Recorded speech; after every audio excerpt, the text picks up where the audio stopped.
Hi, and welcome to another episode of the Elevated Beauty Podcast. I'm your host, Emily Fouts, and this is an exciting episode today. I have my first guest here with me. She is an esthetician and entrepreneur here in Colorado Springs, Sabrena Sanders, and I've been wanting to have another guest on here for a little while because I get tired of hearing myself talk sometimes. But yeah, we are going to introduce her, and we're just going to talk about her journey as an esthetician, what she's working on, and kind of what she sees in the future, and just have kind of a natural conversation.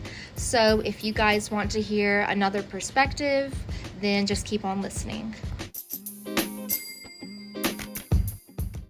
All right, so I have Sabrena with me here today, and like I said, she is an esthetician here in Colorado Springs, and I don't know if I told you this, but I look up to you because you're a peer of mine, but I know you've been licensed a little bit for a little bit of a shorter time than I have, but your success has been so good, and so I really admire you, and people like you keep me motivated. So I like to keep up with you and chat with you and kind of see what you're doing. So I want to hear what's going on in your head and kind of where you've been, where you started and kind of where you are now. So if you kind of want to talk about that. Yeah, that just makes me, my heart is so full. So thank you so much for saying that. I don't know if you're a words of affirmation person. I'm not, but am. You are. My Yes. husband is too. And I always feel so awkward anytime someone says something nice to me. I don't know how to respond. But yeah, it's just true. Makes me I'll get little flutters. I'm just so happy anytime I get a compliment. That's how I am with my reviews. I'm Yes. oh my God. So that means the world to me. Thank you so much. Yeah, and you're I'm welcome. so excited. I've never been interviewed on a podcast. I've done some Instagram live interviews before, but this is my first podcast. We're in the interview. same boat because I've never interviewed anyone, but I know that you did the news that Yes. and so I watched that and I was Yes. like, go girl. Yes, Okay. that was the most terrifying thing I've ever done. Yeah. But it is fun to just kind of put yourself out there and share your journey like you were talking about. So I'm just really excited to be here. Thank you. I got my license, in 2017. Okay. In March. So it has been, 5 or 6 years? Yeah, because it's been 8 years for me, so it's been about 5 or 6 for you then, Yeah. and that's a good chunk of time. You've been licensed for a minute. Yeah, so Okay. we've been doing it a little bit longer, which is fine. So I originally went to be a hairstylist. Really, I didn't know that. A lot of people don't know that. I try not to tell people. Right. But that is, so I am a cosmetologist. I went through the whole Okay. program. My aunt was a hairstylist. She had her own salon. Mhm. So growing up, she just always inspired me, and she always was just so put together and professional. Mhm. And I always kind of aspired to be like her. So once we started talking in high school about what we wanted to do, I automatically was hairstylist, beauty school, 100%. And you know what's so funny is we actually kind of started out similar because I was going to go to school for that. And then I was like, no. And I'm from a really small town, so I didn't even know what an esthetician was. Right. So that's kind of cool that we both had that a little bit of, but you are a cosmetologist, and so you actually went through that. I did. Okay. Yes. I don't regret it because I learned a lot, but I was working at Ulta Beauty when I graduated from high school and started off in the cosmetology program. I went to the Salon Professional Academy here in Colorado Springs. So it was a 14-month program, and when I was working at Ulta, it was awful because my senior year I got acne horribly. Mhm. So naturally, when I started working at Ulta, the esthetician was always talking to me who worked there.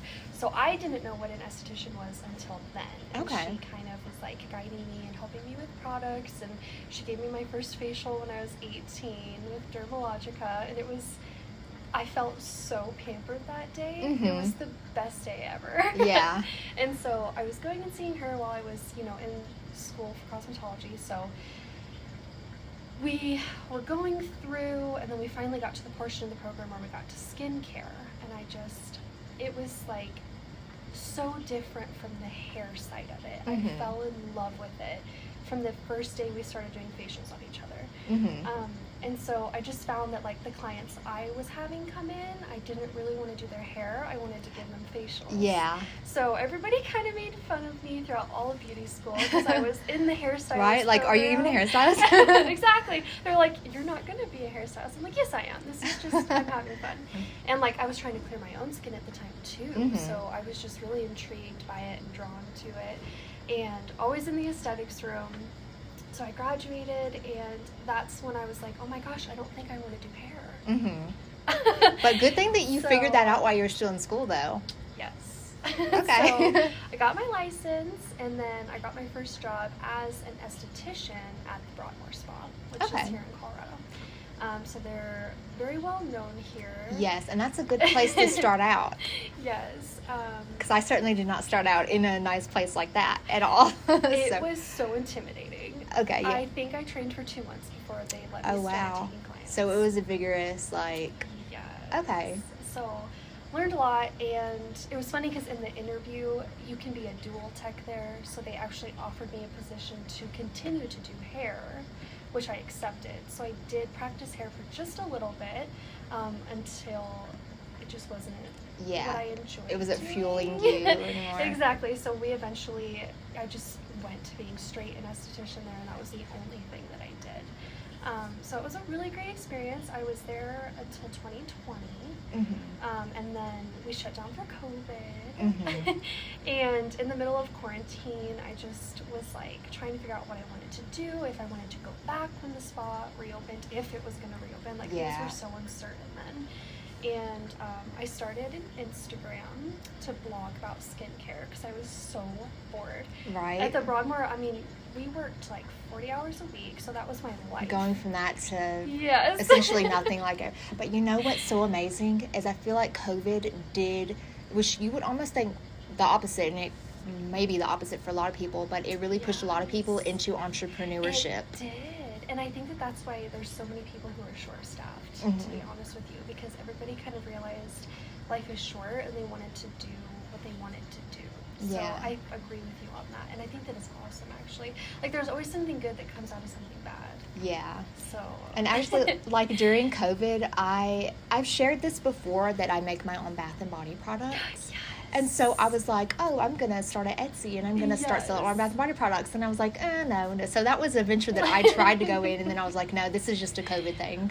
But that's cool that kind of pushed you into that. Yeah, so, like I said, I started my Instagram, and then I was just following all these girls who, like, had their own practices, and they ran their own spas, and I was like, I knew that that's kind of always what I've wanted to do. So you always had it in the back of your head that you wanted to be your own boss. Yeah, like growing up, I always wanted to do my own business. And I always thought I would open my own salon, because I've always wanted to do hair. So I was like, I know that this is what I've always wanted to do, so like, why am I still at the Broadmoor? Yeah. What am I doing? So I ended up going back. She called me when they knew they were going to reopen. I went back, but I ended up leasing a suite, which is where I am right now. So I was down here when I got off after work at the Broadmoor. Sometimes I would come in really, really That's early. right, because when I first started following you, you weren't here 100% of the time. I would come in for just an hour or two a day, sometimes at like 7 o'clock in the morning. Wow. And eventually just like built up enough to where I could leave from there. To be honest, I would be so afraid to do that. Because it's such a big step, like you just had to take the plunge. Yes. I'm not gonna lie, I made really decent money at the Broadmoor, so it was really, really hard to just kind of let that go. And also being so busy all the time and getting to work with so many different skin types. And it was just really hard to be like, no, this, I'm letting this go, and it's time for a new chapter in life. Yeah. So it did take me a little bit to leave. But everybody knew what I was doing. Like, my boss knew that I had my own space and I was trying to build a clientele. So that's cool that transition was easy, because I know for a lot of people it's not at all. Yeah, she was very supportive, thankfully. I think that, she definitely had said she always saw the entrepreneur in me, and she was not surprised at all when I had given her my 2 weeks notice. She was like, Yeah. I knew this was coming. So I am thankful she was supportive. They didn't have any kind of no-compete policy, which I do feel bad. There is a lot of estheticians that when they are in a spa, they do have to just completely quit because you're not allowed to do both. So I am fortunate that that was my experience. Which non-competes never stand up, but I know. You can't control what people are going to do. If someone wants to come and see someone else, then they have that every right to do so. Yes. So, but that's cool that it was easy and it was smooth for you. Oh, thank goodness, because I'm not going to say easy, but that it was smooth for you. Yes, I am more of like an anxious person, so I could never go against any kind of no-compete policy. Really? I'm a rule follower. So I was glad.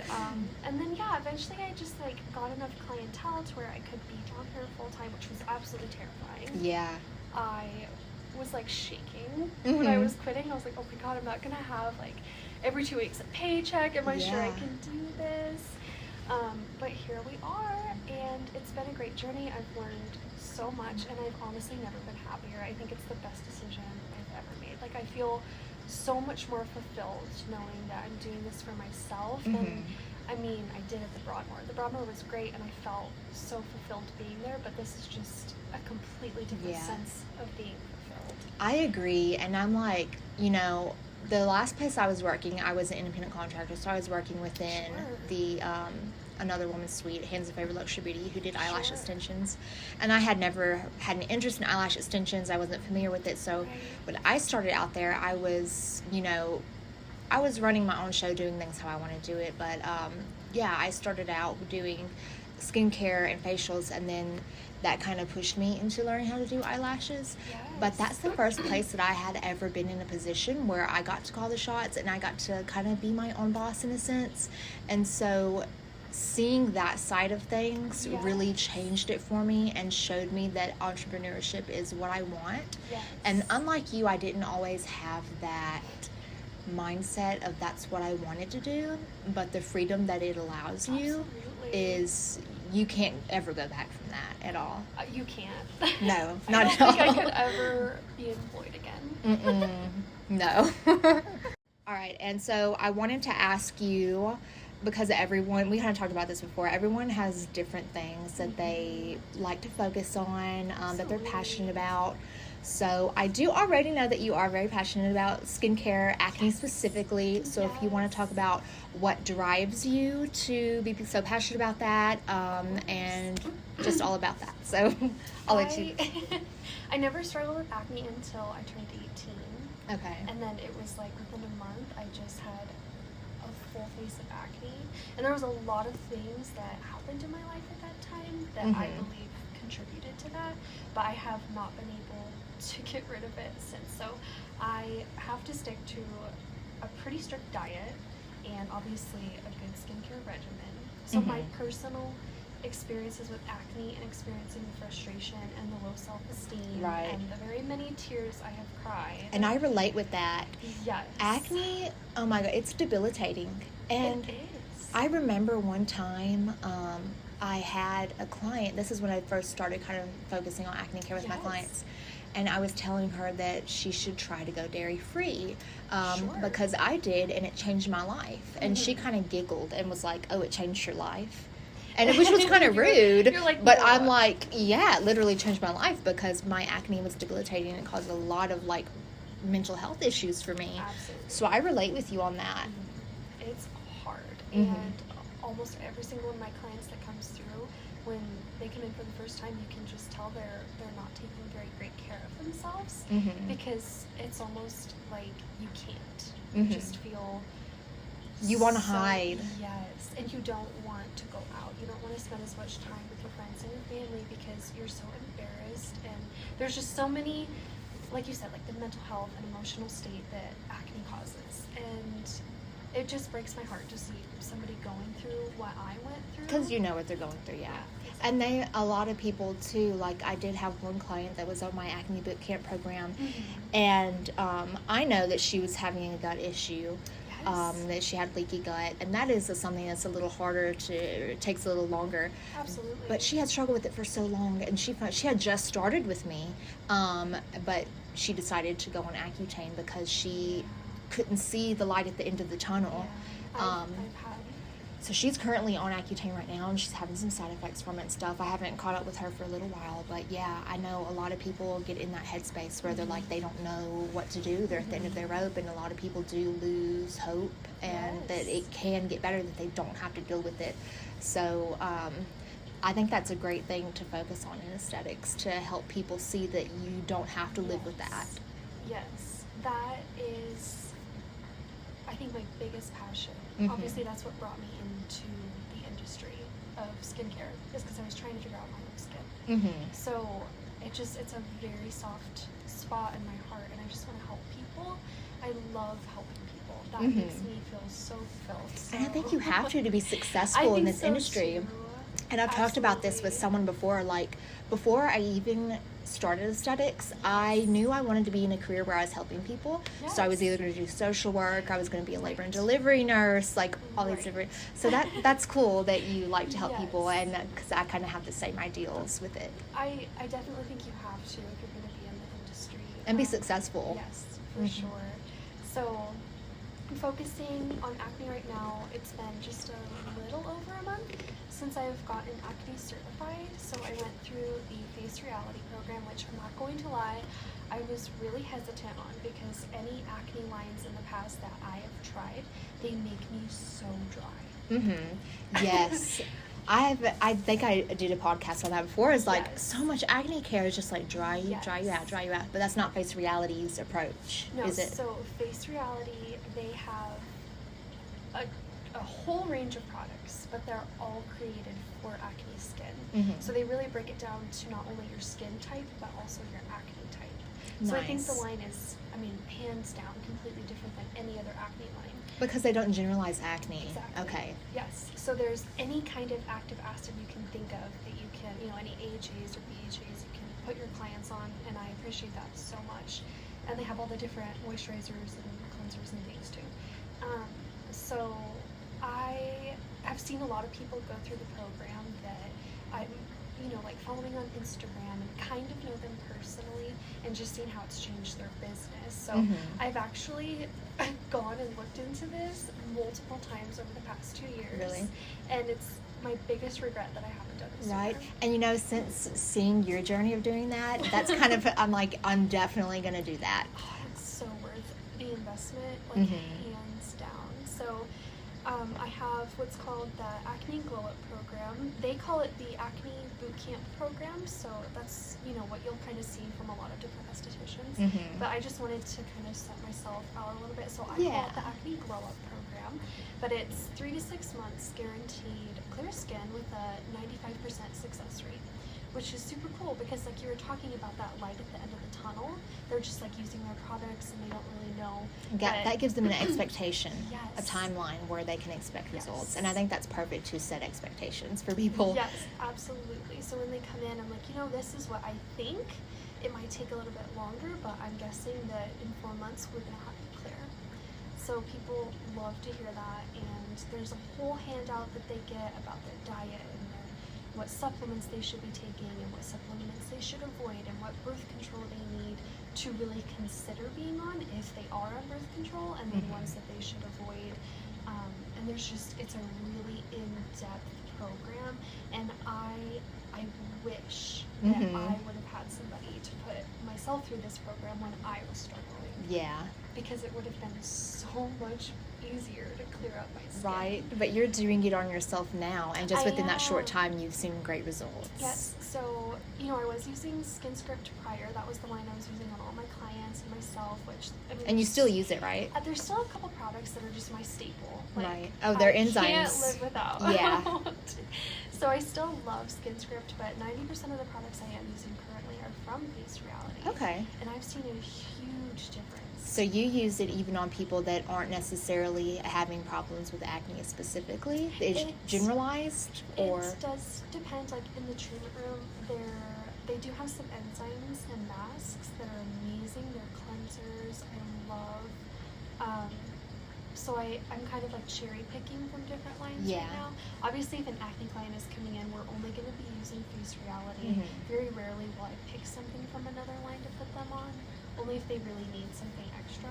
But But I like to hear that you Yeah. kind of mix it, because that means that you know your ingredients, and Yes. that's amazing for you to be able to customize a regimen for Yes.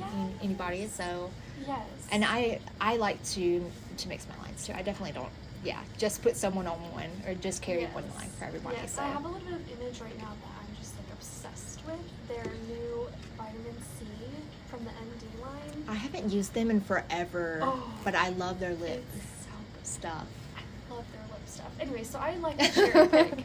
I Yeah. can't stick. I'm such a product junkie. I think the majority of us are. So I can't. I know. I see stick some to just estheticians one that have thing. 5 or 6 different lines, and I'm like, yo, slow down. Like, why do you need so many? But yeah, I definitely will think I'll carry 3 at least, 3 That's different what I'm ones. thinking. I have one in mind that I'm hoping to bring on by the end of summer. Okay. So hopefully that goes well. But And is that going to be a secret? Like, it's are a we going to be secret. surprised? It's gonna be a big surprise. Okay, that's okay. So I'm excited. That's kind of what we're focusing on right now. Putting a lot of clients through the Acne Glow program. I've been doing it on myself and seeing absolutely amazing results. And that's just what I've decided to niche down on. So I'm slowly phasing out other services and referring clients to others in the industry, because I just That's wanna a work smart with- move. Yeah, I just want to work with acne clients. And I know you've invested into your career and your education by taking courses, business Yes. courses and stuff. Yes. And I did actually get, I didn't purchase the course, the same one that you did, but she did have a free trial that I did. And I learned so much just from that free trial. So I do admire that about you, that you've invested into your business to be able to be successful and have the knowledge that why, niching down is so important and how that's going to benefit you. Yes. Because that's a hard thing to do. I recently I niched down my menu that I'm going to release a little bit. hard. I couldn't get rid of the classic extensions. I'm like, I have to at least offer classic extensions. Probably further down the road I'll knock that off. But I'm like, it's like so hard to, especially if you already have existing clients, which I'm sure you do have some clients that are still stuck with you because you don't want to let them go yet. I have But one day a week where I still do lashes. Mhm. Because I just have a handful of girls that I love them so much. Right. And they've been with me since day one. yeah. And we've created such a bond that. But how smart to can't keep let it to them one day a go. week. Yes, one day a week. That's Yeah. it. And then, yeah, I know what you're talking about with the free course. I even attended that, and even though I went through her program that I purchased, I still learned so much. Mhm. So it's great to review things, and I think we always have to be learning, and then kind of like going back and refreshing ourselves on what we learned. Absolutely. So it's so important in the industry. Mm-hmm. I love taking courses. Right. I love learning new things, and there's always new things to learn about our industry because there's always more scientific research happening and things like that. Absolutely. My trainer at my first job, one of the things she told me that I'm just like so appreciative of her for telling me is one of the best ways to stay motivated is to stay educated. Mm-hmm. So that's definitely something that keeps me motivated and excited, is just keeping up. I mean, there's always new scientific studies. There's always a new course you can take. And if it's within your niche, I think it's important to always be educating and learning and just never stop. Absolutely. I think that is a big key to success for sure. Yeah. So I also wanted to talk, I don't know if you want to talk about this or not. Okay. I can edit it out if you don't want to talk about it, but I saw a little while back that you were doing some Bath and Body product line. Is that still happening? I'm having a hard time finding ingredients that I believe in. Okay. So I wanted to make a Bath and Body line that had some AHAs in it, and there's a lot of regulations that I didn't know I had to follow. So I'm still in the background working on it. Okay. I'm So it's thinking still it's still in process. Okay. Definitely within the next year, I'll be launching that. Okay, because I know we saw the teaser, and then I saw the Yes. teaser, and then I didn't see You know, anything else. So I'm like, is she still she doing doing it? It's actually really funny because nobody has brought it up. Really? Nobody. Well, I'm a story watcher. So I'm I'm glad somebody remembers what I'm up to. Yeah. And I love that because, like I said, that's, skincare, it doesn't stop at the face. And Exactly. I love that you are having that Yes.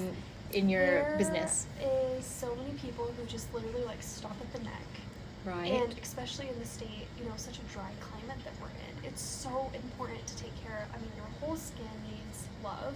Your skin is made to protect you from pathogens and environmental aggressors, and that doesn't just mean your face, that's your arms and your hands and all of that. So I think it's really important to keep that barrier healthy and keeping yourself hydrated, and I just think there needs to be a lot more awareness and education.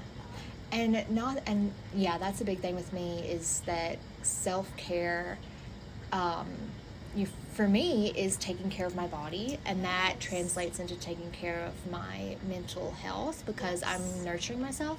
For other people, their self-care might look different. Absolutely. But don't view it as a chore. View it as, this is your time to nurture yourself.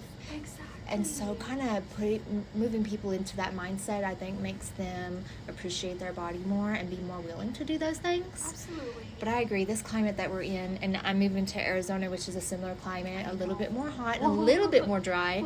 But since I've been here, I moved here from Washington.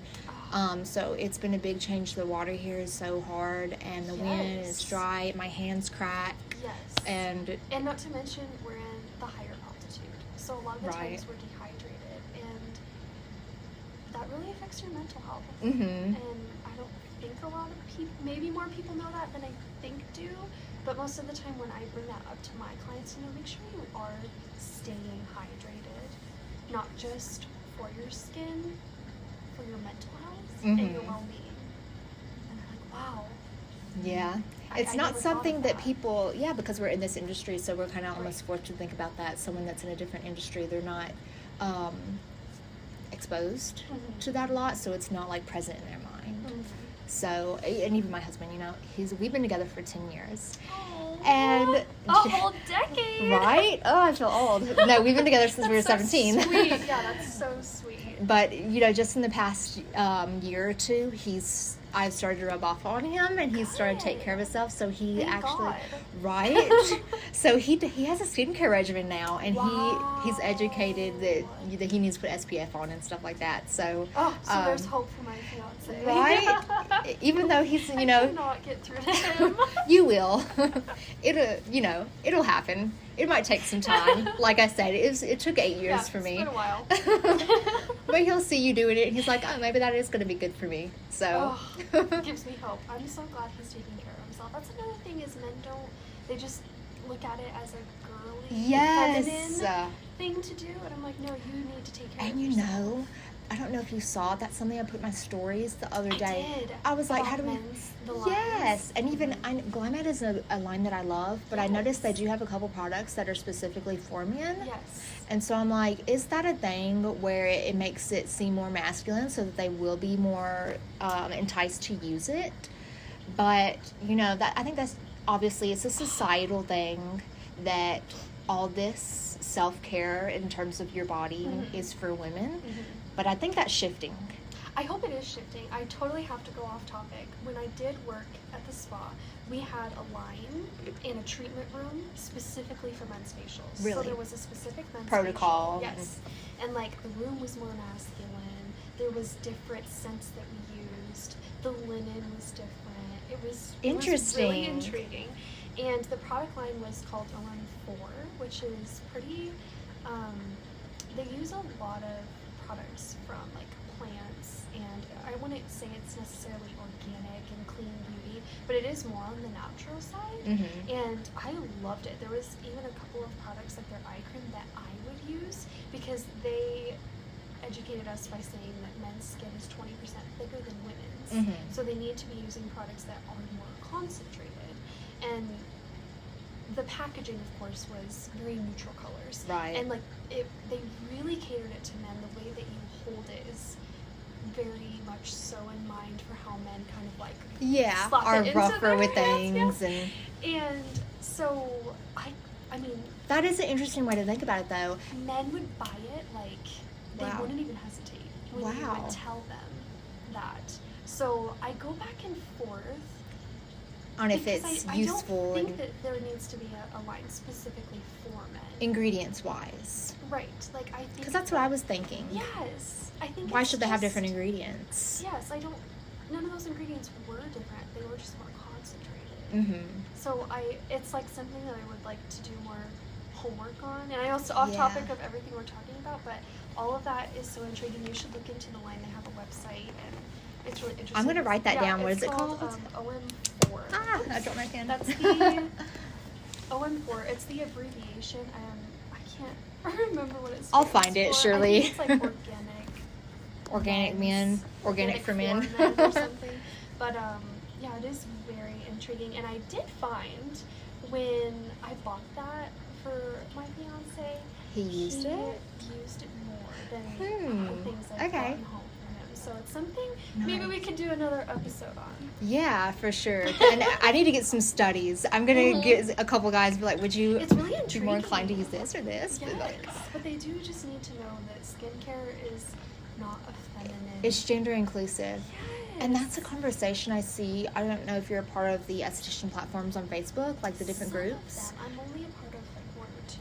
Same. But I see on there a lot, like, what do you do for men's facials? And I've commented on it before, and I do see other people say the same thing. They're like, a facial's a facial. Like, it's customizable. Like, you shouldn't have a specific protocol that, you know, but it can be intimidating. I remember the first time I ever did a facial on a man. I was like, beard. What do I do? What do I do with beard? What do I do? But now I'm just like, oh, I know how to work with it now. Yes, you definitely learn as you go along. I mean, I'm really thankful. Like, I got a lot of tips and tricks within the training that we did. So they, you know, they claimed that the studies that they had done said that figure eights will relax men more. Oh, okay. So just like all of the movements you're doing, you're kind of like going in a figure eight. I don't know how true that is. Right. But it is just interesting. Yeah. And I tweaked things just very smallly when I do a men's facial. Like hardly at all. I do figure eights in like the facial massage. But right. you just kind of work with the beard, product goes on, product gets taken off.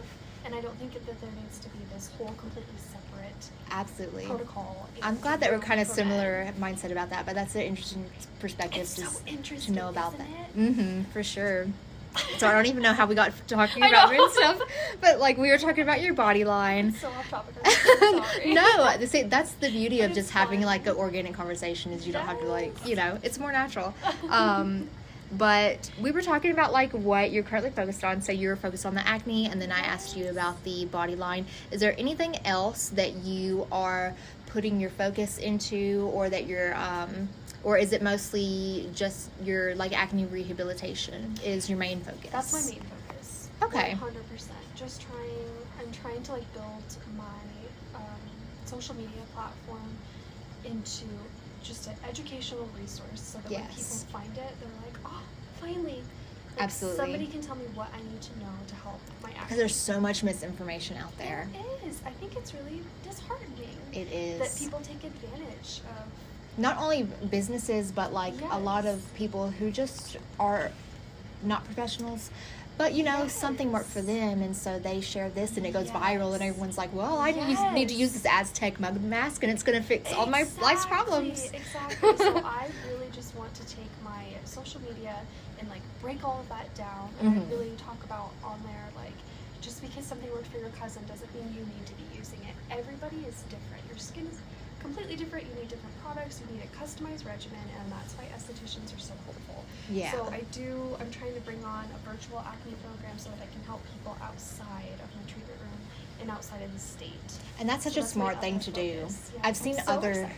Yeah, I've seen other people do that and have a lot of success with it, especially over COVID. And that's kind of, you know, showing people that you don't have to go in, that you can. So is that virtual consultation still in the works? Yes. Okay. I just added it onto my menu, and then I'm just basically taking the packet that I give my clients when they come in and making it digital and just making really pretty fonts and having the PDFs be pleasantly or visually so you're just getting crossing your T's and dotting your I's until you release it. Exactly. So that's what I'm focusing on every day. Like, it's the first thing I think about when I wake up, and the last thing I think about before I go to bed. And that's something I'm gonna do too, because I think there's so much benefit in that. So everybody listening, Sabrina's gonna have a virtual consultation open soon if you're not in Colorado, and she is an acting specialist through Face Reality. So if you have problems, definitely look out for when she releases that. So that's exciting. I'm really looking forward to it. I know that in the esthetician world,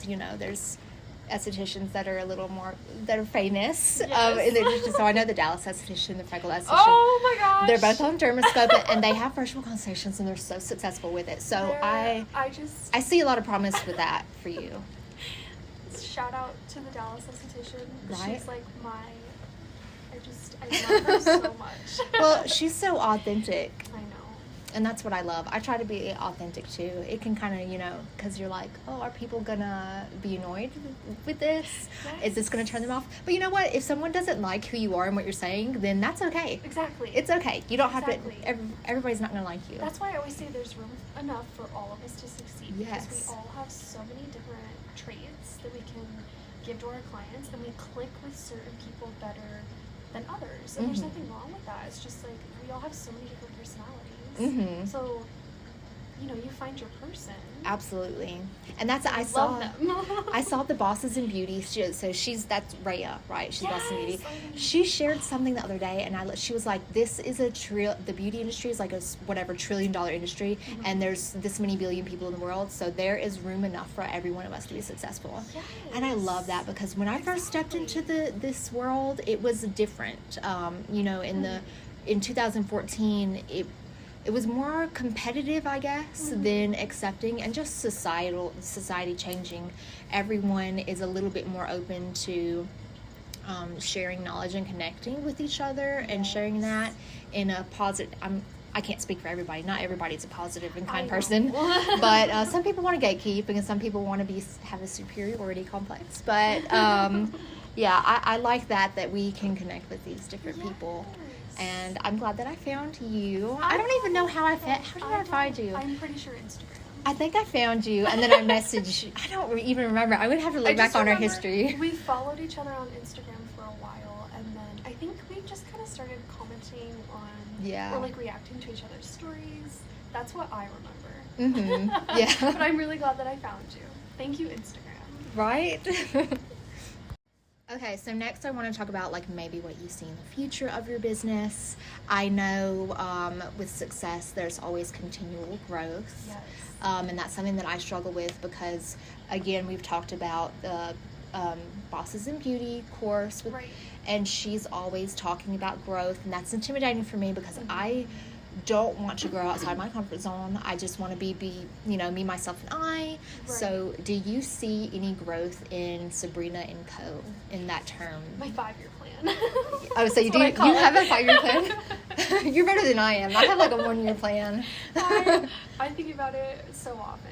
So I like I said, I've always wanted to have my own business, and that involves employees. Yeah. So right now, I'm obviously just like a sole esthetician. I just work for myself. I don't have an assistant or anybody. It's just me, myself, and I.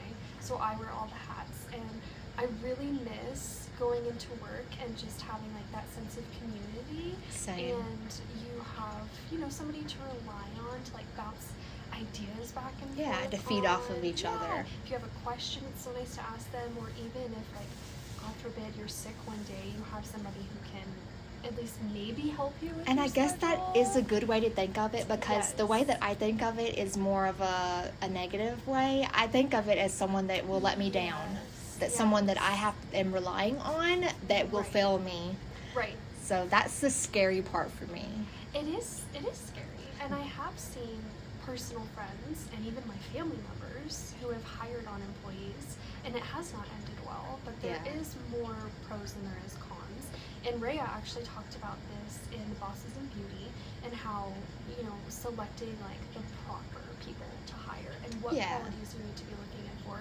You don't want to be finding entrepreneurs. You want to find people who want to be employees. Yeah. And So you having a wanna- certain guideline can Yeah. help you in preparation for setting Yes. yourself up for a good. Yes, so that's always what I've wanted to Okay. do, and that's what I'm hoping can happen. In my 5-year plan, I want to obviously have a space that's big enough to hire on estheticians as well as an assistant that can help us with laundry and like a front desk. Because that will Yes. that will make you, the growth will be Yes. insane. Yes. And obviously, if you're talking about terms of in success and monetarily, you have to go outside just yourself. You can't continue to wear all the hats to be. Exactly. But I'm not even in a mindset where I want to And even that's think about okay. relinquishing any of that. Everybody's on their own path. Hmm. It's just like You know what I you always want. want the next thing. Yeah. I'm like, okay, what's next? I'm ready. Let's go. Yeah. But I might be where you're at in 5 years. You never know. Yeah. I mean, I hope you are. Right? But who knows? So that's what I really want. I want to be able to bring on, young women in the industry and teach them all that I have learned. Because there does need to be people like you. Yeah. Because, I've worked for and with people that don't have that idea of where they just want to help. Right. They just want to be the boss and they just want to make money. But then Right. I also have worked for people that have that similar idea of you, that they are doing this to help and better their community and help foster Right. good patterns in hairstylists and estheticians Right. and stuff like that. Right. I think I know I could teach someone so much if I brought them on. Mhm. And then I also have the thought of if I can bring others on and help them be successful and help them be financially stable to where they can support their families, Mm-hmm. how cool is that? Right? Like, that just makes me want to jump up and down. Because this is kind of an uncertain career path, especially whenever It can you're be. going out on your own. Yes. So to have someone by your side to kind of help you through that would be amazing. So if Yes. you even had I don't know, if employees, or if you had anyone that you were leasing with, either way, that would be awesome to have a group of people around you. And you know what you said about you like to stay in your comfort zone? Mm-hmm. Growing up, I was so shy and timid into myself and was I did not want to do anything. Even in high school, even after You high didn't school. attend the sports or No. anything? No. I was the quiet, shy, only had 1 or 2 friends person. I didn't do sports, I didn't do activities, Mm-hmm. nothing. So once I, got into the Broadway, there were so many things that had to push me outside of my comfort zone that I just was okay, this is, again, it's that next chapter in your life where you're I can either stay here or I can continue to grow. Yeah. And it's once you get used to not being in your comfort zone. Once you get used to being uncomfortable. Yes, once you get used to being uncomfortable. I'm you're sure that okay. will come, because I haven't made And the that's okay. CEO Right. move yet. Right. That hasn't happened yet. Right. So it's once you do one thing that you're oh my god, this is so outside my comfort zone, and it's absolutely terrifying.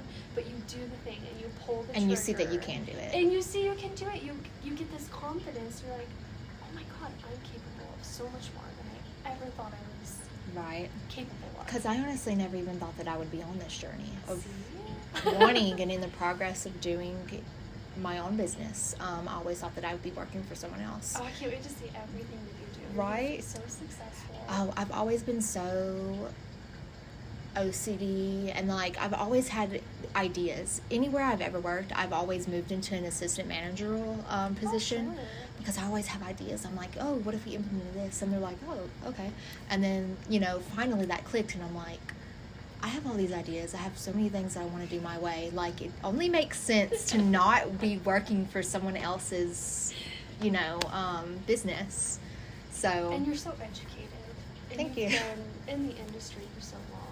But that doesn't mean anything, other, we talked about her before, the freckle esthetician. She's only been, I might be wrong.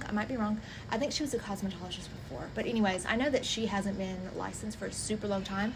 And there have been other people too that I'm 3 years and you're so successful. I have seen girls have gone straight from beauty school to renting their own suite, and within a year they Boom. are opening a spa and hiring employees, and there's no right or wrong way. Everybody has their own timeline, but it is amazing to see how different everybody's paths are. Yeah. It's like, wow. How quick, how That's different so people fast. move. Yes. Yeah, and it all has to do with, and I don't know if we've talked about this before or not, it really depends on your passion and your motivation, because you can learn as much as you want to learn. Absolutely. You know, you can be licensed for 10 years and have the knowledge of someone that's been licensed for 2. It depends on how much you want to push yourself and how much you're willing to continue. So yeah, I like that. That's a good 5-year plan for you that you want to. 5-year plan. Yeah. I'm so excited. That you want to be surrounded with other people, not just yourself. So that's definitely different than what I envisioned for myself. But that's okay. But that's cool. So you have that going on, and then your own products that you're going to be coming out with at some point too. So that's a lot happening, and really exciting that you're not staying stagnant, for sure. Always the next thing, which Yeah. sometimes I don't like about myself, but that's okay. Yeah, because you're like trying to do better and better and better, Yes. like outdo yourself. I do think we always need to be like, okay, let's enjoy the present, enjoy where you are. Yeah, for sure. Oh my God. And that's something with like, yeah, I don't know if you want to talk about social media a little bit, but Oh, we should. comparing yourself to others is so hard, and always trying to be better and trying to reach someone else's success, like meet someone else's success, be like, oh, well, they're doing this, so I should be doing this. I love that you brought this up, because I feel like that has held me back. I think if I would have just focused on myself and what I was doing from the very beginning, I would be much You would have seen farther. more growth. Yes, because I would start following somebody and just like fall in love with what they were doing and what services they were offering. Yeah. And I was like, I can do that. Like, Mhm. I could totally do that, and I would be so good. And then not copying everything that they're doing, but like you're aspiring to be like them, and you want to be like them Yeah. so badly. And this relates to a podcast that I had recorded before. It was called like Finding Your Authentic Voice and Why That's Vital to Your Business. So I had read a book. I think I shared that book with you. I think you did. And I can already see, just from looking at you and hearing about your business and everything, that you do have a solid self-image. So I think that's a big part of Thank you it. so much. You're welcome. But you know, I do think, and I didn't always have that until like a year ago. I feel like honestly, this has been recent, where I just feel like I'm finally able to do what I want to do. Like, Sabrena Co is my business. It's not supposed to look like anybody else's. And you don't have to feel like you need to mimic anyone else. Or what was it called? It was a certain stage in the journey of finding yourself is, oh man, that's going to bother me that I can't even think of it. But anyways, yeah, it's basically a stage where you're like mimicking other people Yes. because you admire them. Yes. But you can, and I have, that was a part of my journey where I found other estheticians on social media. And I was like, I admire this about this person. I admire this about this person. And I kind of collected them all together and recognized that those are all pieces of me. And so that's how I have formed my own self-identity that I am putting into my business. It's going to be so good. I think it's so important to take the time to learn that about yourself. Absolutely. And then focus on just being you Mm-hmm. and being genuine. And Because it's so social easy to media- copy what someone else is doing to try and find success in that. Yes. It's too Yes. easy, and it happens too often. It is, but I have found that, since I've been focusing on acne, it's just like things are happening quickly, and I'm like, okay, wait a minute, what changed? Like, what was I doing wrong for the past 2 years? Yeah, you're being a lot more authentic. I'm being authentic. Yeah, and So everybody just be authentic. Absolutely. And it can be scary. It can be a scary thing to do because you're like, what if people don't like this? Yes. What if they don't like me? You need to just shove that thought out of your mind. Oh, Absolutely. That's gone. Yeah. Like I told you before, I burp on my podcast sometimes. Maybe whoever listens, I know a lot of people probably don't listen, but maybe they like that about me. So I'm going to keep burping on my podcast. You are being authentic and genuine, and we appreciate it so much. Yeah, but yeah, it's social media pressures. And like I said, I love seeing your stuff. I think, you're speaking to your audience, being educational, and that's the way to do it. Thank you. Yeah, to try and drown out some of that misinformation that's happening.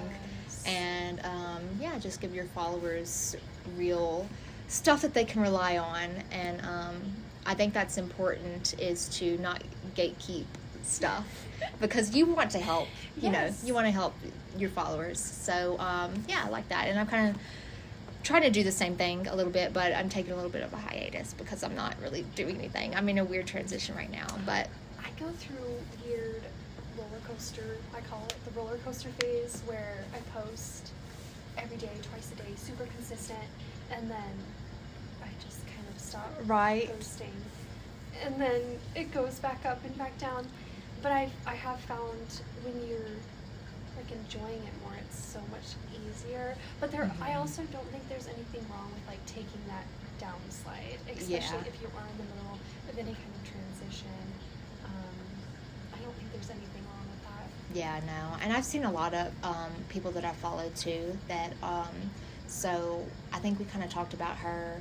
The esthetician community is such a great community. Yeah, I'm so thankful to have found like a group of women that I can relate with and that I can admire. So Woodbury Wax Bar, that's someone that I've corresponded with before, and she's actually opened up and said before too that she's not going to be present on social media like she used to because it's not great for her mental health. And so it's not, the Instagram is not the end all be all. No. Like, you don't have to be famous on there to be successful or to be liked.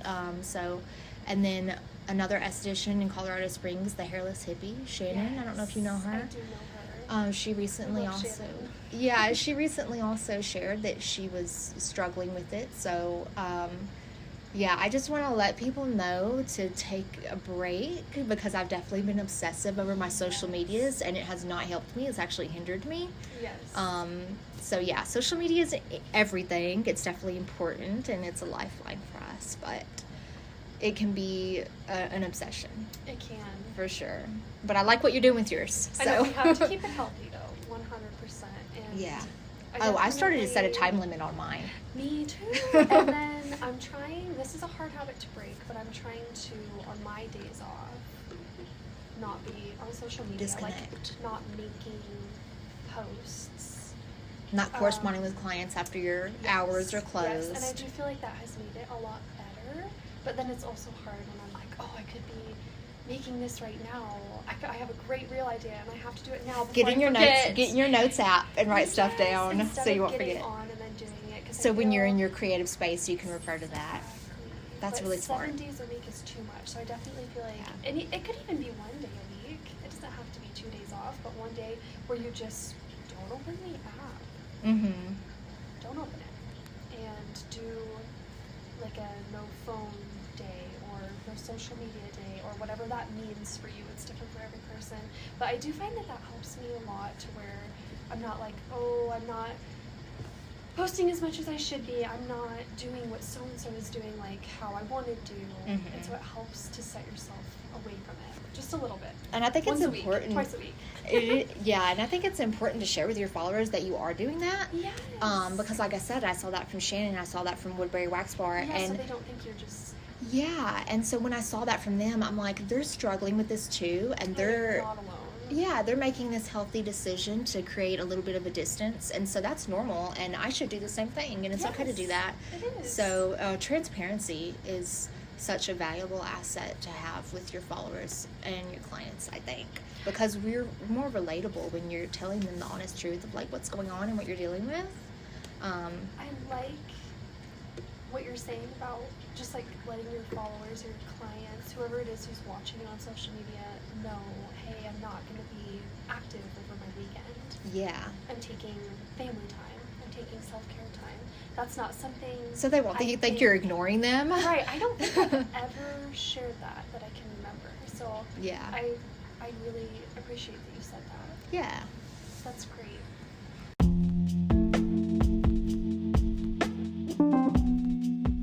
All right, well, I wanted to thank you so much for joining my podcast and being my first guest. I really had a lot of fun. I think both of us were more anxious about it and a little nervous, but it all happened really naturally, and it was good conversation, and I think a lot of people will benefit from this. Even I did, so it's nice to hear another perspective. So, yeah, thank you so much. Gosh, thank you so much for having me. Of course. I loved every minute of it, and I really enjoyed your company. Yeah. And I learned a lot, and we talked about so many different things. Absolutely. So I'm just so happy that we got to do this. Yeah, I wish we would have done it sooner, Me but too. better late than never, and we're definitely going to stay in touch. Yes, So, absolutely.